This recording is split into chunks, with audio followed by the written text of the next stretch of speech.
السلام علیکم دوستو، آج میں آپ لوگوں سے کچھ اسلامی سوالات پوچھوں گا۔ تو پہلا سوال ہے، وہ کون سی سورت ہے جس کے شروع میں بسم اللہ نہیں آتی؟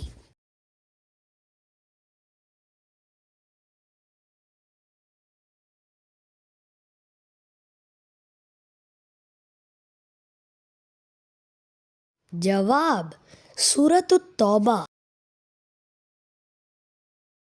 سوال نمبر 2، اسلام کے کتنے ارکان ہیں؟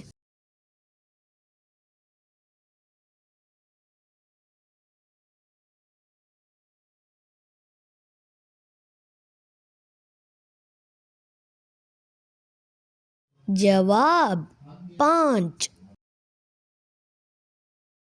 ایسی ہی انٹرسٹنگ ویڈیوز کے لیے لائک اور سبسکرائب ضرور سے کیجیے تاکہ ہماری آنے والی ویڈیوز آپ تک ضرور سے پہنچیں۔ اللہ حافظ۔